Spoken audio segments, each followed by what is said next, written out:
Did you know that millions of Americans who rely on Social Security are about to experience something in March 2026 that hasn't been properly explained to them, and it could seriously disrupt their monthly budget?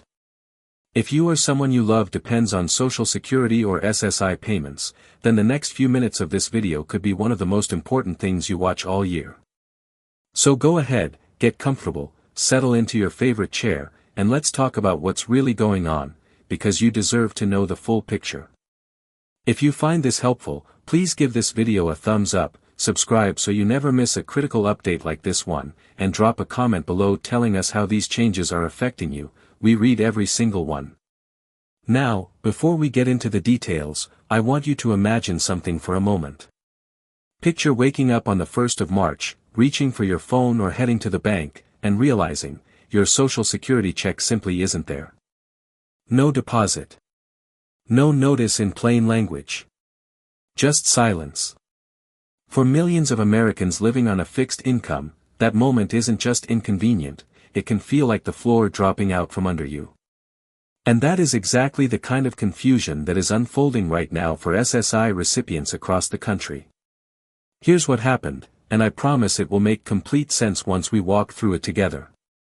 SSI, that stands for Supplemental Security Income, is a program that sends monthly payments to people with limited income, many of whom are seniors or individuals with disabilities.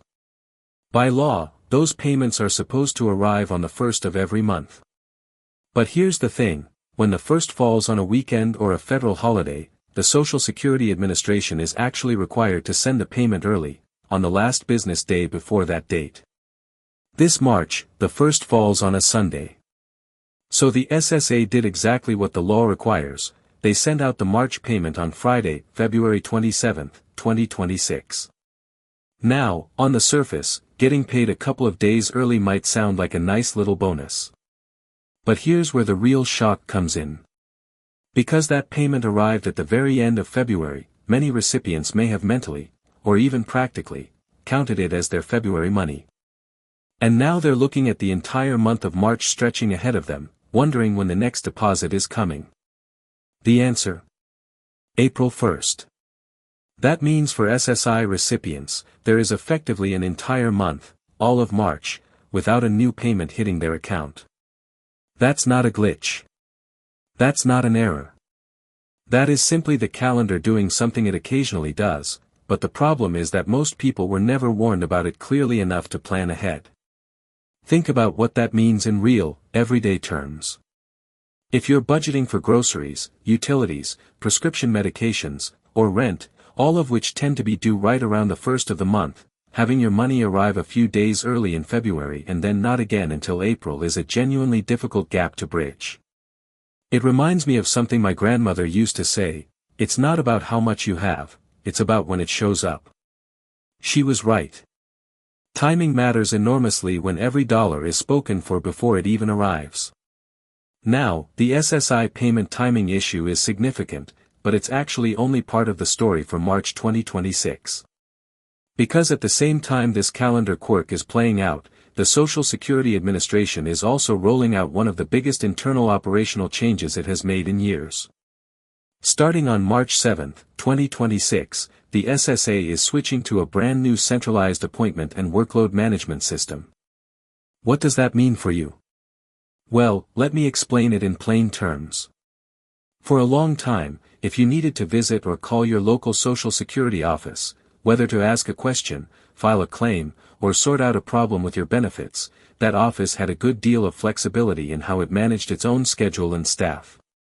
Local offices knew their communities. The people who worked there often had a feel for the specific concerns and circumstances of the folks in their area. That local connection had real value. Under the new system beginning March 7, all of that changes. New claims and appointment requests will now be routed through something called the National Appointment Scheduling Calendar and the National Workload Management System. In other words, instead of your local office handling your case, it may be assigned to staff anywhere in the country, people who may not be familiar with your region's specific rules, your history, or the nuances of your particular situation. Experts who follow Social Security policy closely are already raising flags about this. They're warning that it could lead to longer wait times to get appointments, more difficulty reaching someone who can actually help, and a higher chance of being matched with a representative who has to start from scratch learning your case. For someone who has been navigating the Social Security system for years, who knows which office to call, which extension to press, which staff member has always been helpful, this shift can feel deeply unsettling. And that feeling is completely valid. Change is hard enough when you're young and flexible. When your financial stability depends on a system working smoothly, any disruption feels enormous. Now let's talk about the broader financial picture for 2026, because there is actually some genuinely good news mixed in here alongside the challenges. At the start of this year, Social Security recipients received a cost of living adjustment, what's called a COLA, of 2.8%. For the average retired worker, that translates to roughly $56 more per month. Over the course of a year, that adds up. It's not a fortune, but it's real money, and it reflects the government's recognition that prices have been rising and your benefits need to keep pace. However, and this is important, that COLA increase didn't arrive in a vacuum. At the same time, Medicare Part B premiums jumped by 9.7%, bringing the monthly premium to $202.90. Since Medicare Part B premiums are typically deducted directly from your Social Security check, that means a portion of your COLA increase was effectively absorbed before it ever reached your bank account. If you've been wondering why your check felt a little larger but not quite as large as you expected, that's exactly why. The left hand giveth, and the right hand taketh away, at least partially. Still, there is a piece of legislative news worth knowing about that could work in your favor come tax time. A new provision, part of what has been referred to as the One Big Beautiful Bill, includes a $6,000 tax deduction specifically for Americans aged 65 and older. This deduction is designed to reduce the amount of federal taxes that middle-income seniors pay on their Social Security income. For retirees who have been frustrated watching a portion of their hard-earned benefits disappear to taxes each year, this could provide meaningful relief. It's the kind of change that doesn't make headlines the way a payment glitch does, but it can quietly put real money back in your pocket when April rolls around. For those of you receiving standard retirement or disability benefits, not SSI, your March payments are following the usual schedule based on your birthday. If you began collecting benefits before May of 1997, your payment came on Tuesday, March 3rd. If your birthday falls between the 1st and the 10th of the month, your payment arrives on Wednesday, March 11th. If your birthday is between the 11th and the 20th, expect it on Wednesday, March 18th.